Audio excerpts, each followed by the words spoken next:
time we answer a question on your stock in a little segment we like to call Your Stock, Our Take. Buy, sell, or hold. Technology, specifically software technology, has by a wide margin up until the last year been the top performing sector in essentially all of for the past decade.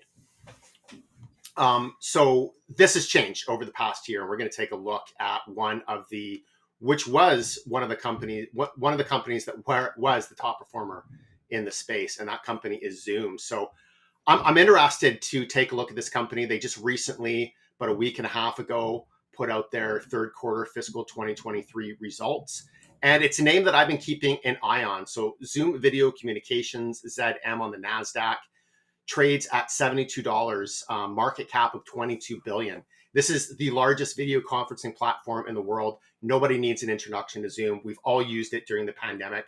Critical infrastructure when we were all locked in and shut down. And even as things opened up, the usage of Zoom skyrocketed. They have a global market share of 48%, and I believe that's even higher, above 50%, just for the US market. So as I said, one of the top performing technology stocks during the pandemic, but since then, catastrophic performance, one of the worst performers. The stock price peaked in around October of 2020 at $560 per share, touched up to that level. Since then, it has declined 87% down to $73, and the decline continues. So given that this was an incredibly important company, they continue to operate, they continue to have a dominant market share in what I would consider to be an important space, and it's come down so much. We want to see, how did the company perform in its last quarter? And is this a great value opportunity in the technology space right now? One would think so, with the stock price down 90%. Otherwise, investors really had it wrong back in the last quarter of 2020. So as I said, the company recently put out its Q3 fiscal 2023 results. I have some of the select financials. Our revenue was up about 5% in the quarter to just over 1.1 billion. On a constant currency basis, it was up about 7%. Gross margin improved slightly, 75.4% gross margin compared to 74.2% in Q3 of the previous year. But GAAP EPS, so reported earnings per share, down 86% to 16 cents from $1.14 last year. Now, if we look at non-GAAP or adjusted EPS, we adjust out a lot of things, what the company would consider non-recurring costs or non-cash costs, which is largely stock-based compensation or expenses associated with acquisitions. The numbers look better, but still down 4% in the quarter to $1.07 compared to $1.11 in the third quarter of the previous year. So it's not all negative. If you look at some of the customer metrics here, some good points to be made. Enterprise customers up 14% over the same quarter of last year. Enterprise customers are spending more money, about 70% more money on average. More customers contributing more than $100,000 a year. That has increased about 31%. It's pretty impressive. And then churn down, so the customers that are leaving the company down 60 basis points at 3.1% for Q3. So all of these metrics look good. The company has put out financial guidance for the upcoming fourth quarter, and for the full year. So at the midpoint for the fourth quarter, they're expecting non-GAAP earnings per share of 77 cents. So this is down fairly substantially, a little less than 50%. Relative to non-GAAP EPS in the previous year, which was $1.29. And then for the full year, the company is estimating earnings per share non-GAAP of $3.93 compared to $5.07 in the previous year. So what we are seeing is, at least on a GAAP or adjusted basis, good, strong profitability, but the company has not bottomed out yet financially. We are seeing declining earnings per share here.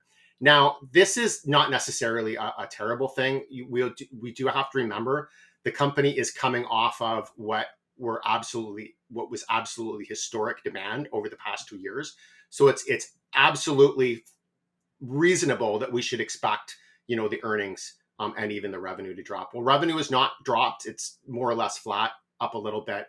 Earnings have dropped, as well. Higher costs are going to play into that as well. So just looking at these numbers, not too bad. If we can take those non-GAAP numbers at face value, now we've had discussions about this before. There's a huge delta between the non-GAAP and the reported earnings per share. So reported earnings per share 16 cents in the quarter compared to non-GAAP or adjusted earnings of $1.07. We need to understand that delta before we can really, take those adjusted earnings at face value. What I will say is the company produces a lot of free cash flow. So it's not a situation where the earnings quality would be weak, but we would still need to look into that. And then looking at valuation, I mean, over the past year and a half, it has been an absolutely incredible change in the company's valuation. So at its peak, Zoom had a market capitalization of almost 160 billion. It was trading at a price to sales of almost 70 times. Now, we would consider a price to earnings of 70 times to be very expensive, even for a high growth software company. But this was price to sales of 70 times and price to earnings well above 100 times. Now, with the near 90% drop in the company's share price, we're looking at price to sales of 6 times, price to earnings at 18 times. Once again, that's non-GAAP earnings. So from a valuation perspective, I would say it looks quite good right now. Another thing to note is that they have a very strong balance sheet, about 5 billion in net cash if you include short-term investments. So that's about, say 22% of the company's market cap. So a nice net cash position, very little debt, something that we like to see. So when we're looking at Zoom right now, how would we approach it? What are we seeing here? Well, one of the things is that the company's share price momentum has not stopped. It continues to go down. We are also seeing with the earnings figures that, that has not bottomed out yet. One thing we would like to see is for the earnings per share to bottom out and for us to get to a point where we're going to start to see the earnings starting to grow again, at least over the next, say, 4 to 6 quarters. Now, analysts believe this will be the case next year. They are expecting to see some moderate level of earnings growth return over the next year. If that happens, things improve in the economy, there's no other major surprises for Zoom. I would say that it probably represents pretty good value right now.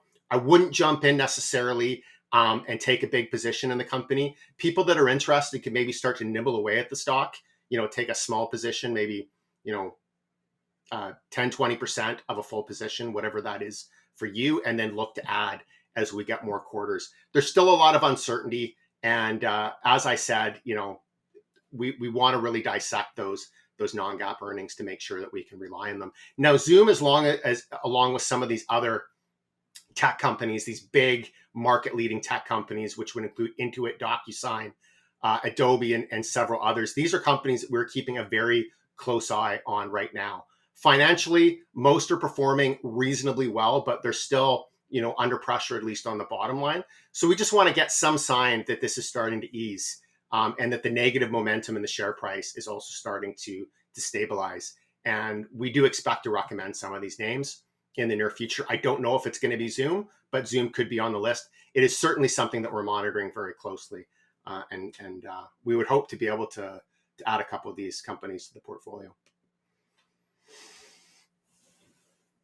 Good. Yeah. I mean, Zoom, it's an interesting case of, pandemic star and, certainly very useful. They've had good revenue growth, just like you went over. Those valuations during the pandemic were just insane.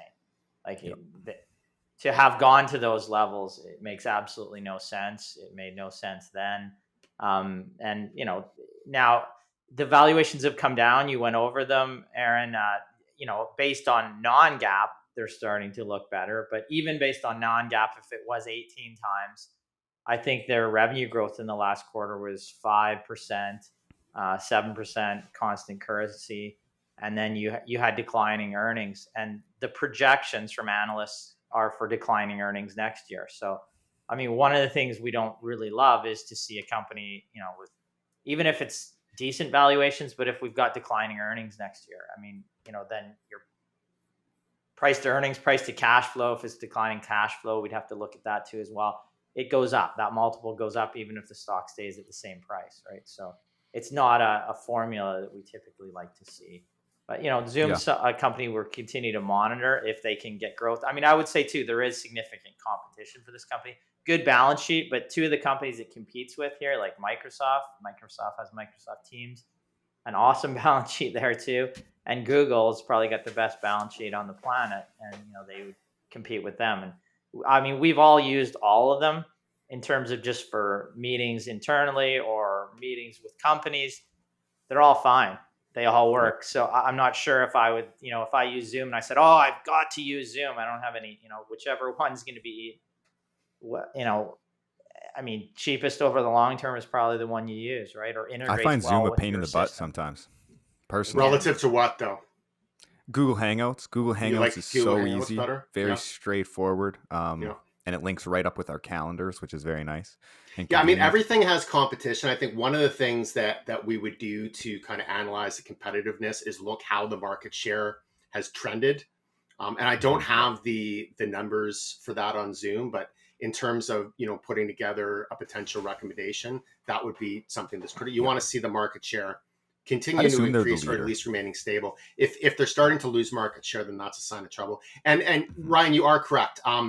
Analysts are actually expecting a very modest decline in earnings per share next year. I had said that they were expecting a modest increase, and they were previously, but it looks like those numbers must have been downgraded just recently. So I think analysts are looking at $3.95 in earnings per share on average for the current year and $3.62 next year. So it's concerning. You'd want to see some of those you'd want to see earnings showing some signs of growing. But then once again, we also have to take into account the company is coming off of a period of historical demand. So it is not unreasonable to expect that there would be, some softening in the near term. For sure. Yeah.